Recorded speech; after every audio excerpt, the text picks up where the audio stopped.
अभी मैं जा रही हूँ हमारे देवी देवताओं के मंदिर में उनके दर्शन करने के लिए, और हमारे घर से 1 किलोमीटर ट्रैक करके हम जाने वाले हैं। वहाँ पे हमारे सारी देवी देवता जिनको हमारे गांव वाले और हम लोग पूजते हैं, उनका मंदिर बनाया है, और वो काफ़ी ऊंचाई में है और वहाँ से बहुत अच्छा व्यू भी आता है और हम पूरा गांव देख सकते हैं वहाँ से। बहुत ठंडी ठंडी हवाएं चलती हैं। रास्ते में ये पेड़ मिला है, इसको बेसिकली फल कहते हैं हमारे यहाँ पे, हिसालू, और बहुत मीठा होता है। मैं इसमें से एक तोड़ के खाऊंगी।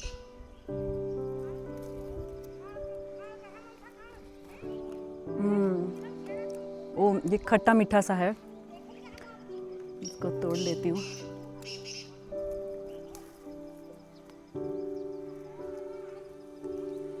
इसमें कांटे भी है।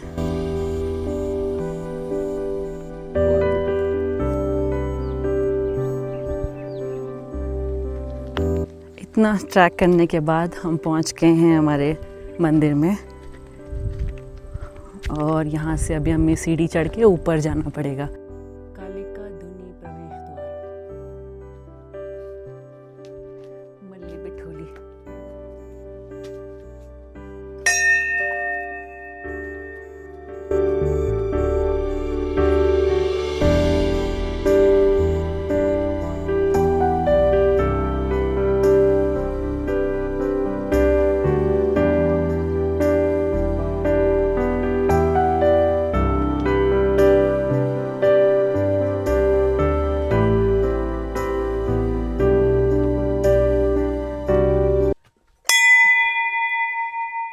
ये हमारी धुनी है जहाँ पे बैठ के हमारे यहाँ पूजा की जाती है, और यहाँ से ये है व्यू। अभी यहाँ पे थोड़ा सा धुंध है, इसलिए सामने के पहाड़ क्लियर नहीं दिख रहे हैं। ये सनसेट हो रही है। वाह, यहाँ पे कितना सुकून है। यहाँ पे भी कोई भी बैठ के, यहाँ पे सिटिंग एरिया भी बनाया हुआ है। वो हाइट में ऊपर वो आगे हेड़ा खान मंदिर है, वो इधर रानी खेत। अच्छा, वो रानी खेत है। हाँ। और ये वाला पहाड़, ये वाला जो छोटा सा पहाड़ है, ये कितना ग्रीन है, पूरा ग्रीन ग्रीन लग रहा है।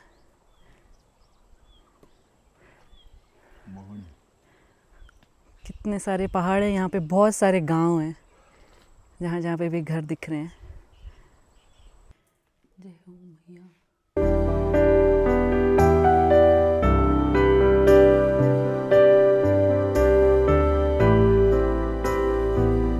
इतना सुकून है यहाँ पे, बहुत शांत है यहाँ पे। यहाँ पे बैठ के, यहाँ पे आके कोई भी घंटों घंटों तक बैठ के यहाँ पे एंजॉय कर सकता है, आराम कर सकता है पीसफुली। अपनी सारी स्ट्रेस और टेंशन को छोड़ के कोई भी यहाँ पे आई थिंक बैठ सकता है। मुझे भी बहुत अच्छा और पीसफुल लग रहा है। It's feels like meditation.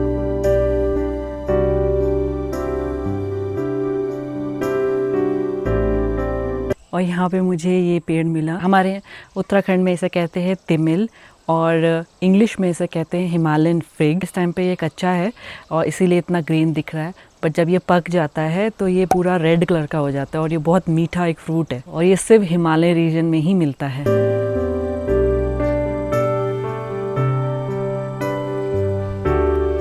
मंदिर के दर्शन हो चुके हैं, तो अब मैं जा रही हूँ वापस घर को, और ये हमारा हो रहा है सनसेट। गांव में हमारा घर भी उन्हीं पुराने पहाड़ी घरों में से एक है जो पत्थर, लकड़ी और मिट्टी से बने हुए हैं। आजकल ऐसे घर बहुत कम देखने को मिलेंगे, क्योंकि धीरे धीरे सीमेंट के पक्के घरों ने इनकी जगह ले ली है। लेकिन इन पुराने घरों की बात ही कुछ और है। ये ट्रेडिशनल पहाड़ी घर सिर्फ देखने में ही खूबसूरत नहीं, बल्कि बहुत ही थॉटफुली बनाए गए हैं। पत्थर, लकड़ी और मिट्टी के इस्तेमाल इन्हें गर्मी में नेचुरली ठंडा और सर्दी में काफ़ी गर्म रखते हैं। मिट्टी और लकड़ी की वजह से ये घर थोड़े फ्लेक्सिबल भी होते हैं, जिनकी वजह से पहाड़ी इलाके में भूकंप के झटके भी काफ़ी हद तक झेले जा सकते हैं।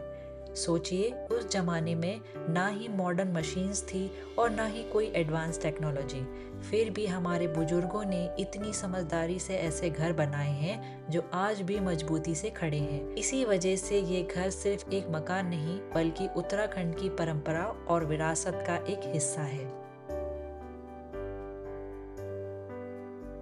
ये प्याज का पेड़ है। नीचे को प्याज को लगाते हैं, उगाते हैं, पीस के बीज बन जाते हैं ये अच्छा। फूल। तो ये फूलों को हम तोड़ते हैं, पीस का बीज बनता है, अच्छा। फिर इसको हम बोता हूँ।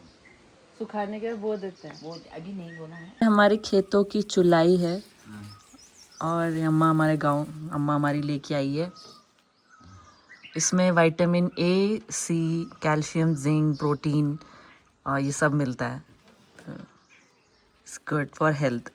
हम ये बनाएंगे आज।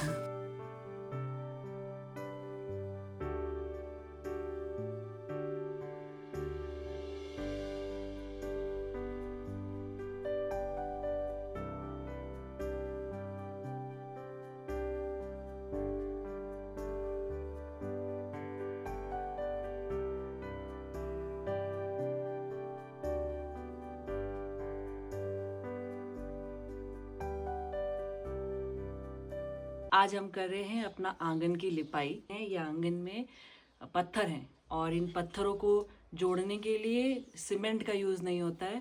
इसमें यूज़ होता है लाल मिट्टी और उसका ऐसा एक लेप बना के इनको जोड़ा जाता है।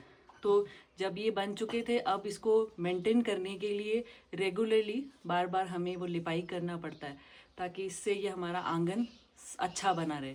अम्मा वही कर रही है लिपाई और मैं उनको थोड़ा सा हेल्प करूँगी। पहले के समय में गाय के गोबर और लाल मिट्टी से घर और आंगन की लिपाई की जाती थी। इसे घर को साफ सुथरा और हाइजीनिक रखने का एक नेचुरल तरीका माना जाता है।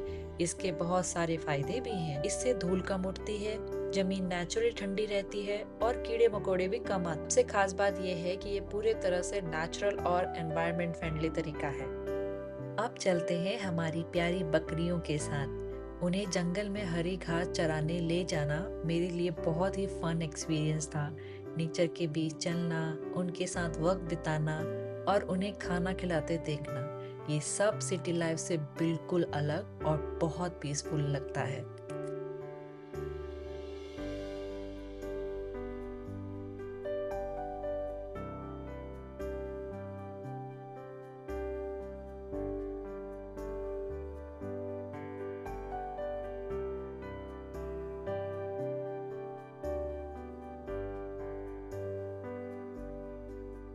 ये हमारे बहुत पुराने बर्तन होते हैं। आज के टाइम में आपको ये बर्तन बहुत कम मिलेंगे किसी के घरों में, क्योंकि लोग इन्हें बेच देते हैं। बट हमारे घर में ये आज भी हैं, क्योंकि हमारी अम्मा इनको बेचना नहीं चाहती है। उनका कहना है कि उनको ऐसे बर्तन हमें रखने चाहिए, ये हमारे याद होती हैं। पिछली पीढ़ी के बर्तन हैं ये।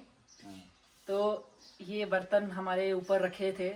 इनको हम जब हमारे बहुत बड़े बड़े काम होते हैं उसमें हम इस्तेमाल करते हैं। रोज डेली में ही हमारे काम नहीं आ पाते हैं, क्योंकि बहुत भारी बर्तन और बड़े बर्तन होते हैं। शादी ब्याह के लिए, कोई शुभ काम करने के लिए, जहाँ हमें बहुत सारे लोगों को खाना खिलाना होता है, तो उसके लिए हम इन बर्तनों को यूज करते हैं। तो ये बर्तन काफी टाइम से रखे पड़े, आज हम वही धो रहे हैं, इनको साफ कर रहे हैं। चावल बनाने का काम आता है ना अम्मा। ये तौली है, ये है परात, इतना बड़े परात, इसमें आटा गूंथते हैं रोटी या पूड़ी बनाने के लिए। और ये सारे बर्तन बहुत भारी हैं। ये है तांबे का तौला, ये दोनों पीतल के थे और ये तांबे का है। भात बना सकते हैं और हलवा बनाते हैं इसमें बड़े बड़े कामों में। अच्छा, तो ये सारे बर्तन अल्मोड़ा से लाते हो? ये है पीतल का बंड, ये सिर्फ दाल बनाने के काम आता है। अगर आप देखो तो बहुत भारी है उठाने में।